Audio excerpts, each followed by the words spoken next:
I want to talk about negativity because it's such a bad habit and it's something that we just fall into over and over again. I mean, what about you? Don't you also feel that sometimes when everything is fine, there's still a little negative Nelly or a little Eeyore in your mind that is looking for something to worry about or to criticize? The email you didn't get, or maybe the look that someone gave you, or that one thing at work that you didn't get done and you're wondering if, this will have all these negative consequences.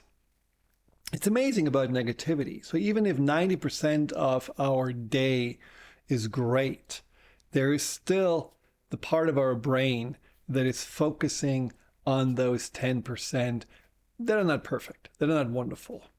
And that's really annoying. It's an annoying habit. The problem with negativity is obvious, right? There is the aspect of negativity that is pretty much like mentally creating a filter that lets us only look at the half glass empty. And you see this sometimes with people. If you have a negative attitude towards people, they can be really nice. They can do everything right. They can really just, be liked by everyone else. But because you have negative thoughts, all you can see is that bias that then makes that perception confirmed. So mentally, we are not seeing really clear all that the world, can offer us. We have a much more black and black perspective. We don't even see the white that much anymore. The other thing about negativity is that it's emotionally creating worry and anxiety and stress and sadness. And of course, that is also really feeding back onto our body. We know that chronic stress is one of the greatest risk factor for faster aging, for heart disease, for lower immune system. So it's all not a really good thing. So working on how to respond to negativity is worth it for all aspects of our life, especially because life is more fun when we are less negative and a bit more positive, and we are more fun to be around, for sure. So why we are wired for negativity? We are wired for negativity because of the simple reason that we had to survive. Now, physically, humans now and way back were kind of inferior to the big beasts, out there in nature, the lions and the tigers and all that, what could really threaten us. And even the small creatures could just, sting us or bite us, and boom, here we go. So as humans, we had to develop this acuity, this sensitivity, this awareness, this alert system of taking anything that may just look and feel or sense a little bit different as, oops, that can mean danger. And so we have wired ourselves to always look out for, a rustling in the bushes, a shadow, somewhere in the corner, something that may be unexpected, arriving at us. And when we were not doing this, when we didn't sit on our, mental watchtower and looking around and making sure that we are okay, that deeper part, that protective aspect of our mind said, whoa, you are not on your toes. You are complacent. You are in danger.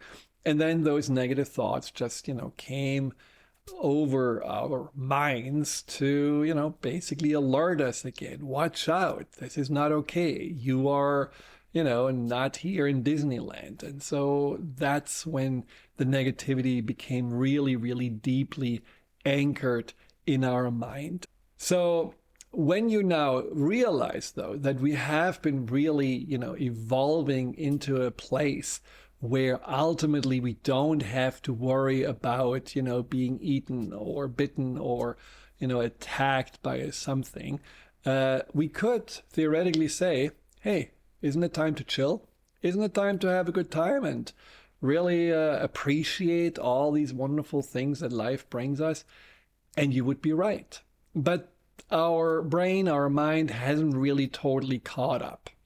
The reason for that also is that we never really took the reins. We notice negativity, but we don't necessarily know what to do with it. And so the mind just says, well, I guess since I don't get any other programming because, I'm still basically allowed to, say all those, watch out here, what about this over there, what if there in the future, if all of this just can come without any stopping or redirecting, well, I'm just going to keep on doing what I've been doing because obviously it has kept us and all the ancestors safe. And so that is where we have to really reprogram our thinking. We have to work with that mind, that brain of ours, and teach it that it's okay to have a certain amount of vigilance. It's okay to have a good head on the shoulder, but it's not necessary to always flush ourselves with negativity, especially during times that are really peaceful or where we feel happy or where we want to enjoy ourselves. Hi, Dr. Friedemann here. Thank you for tuning into my YouTube channel. If you're interested in learning more about fear and anxiety, here you'll find guided meditations, webinars, and interviews with some of the most renowned experts in the field of empowerment. Delve into the over 230 videos and more to come every week.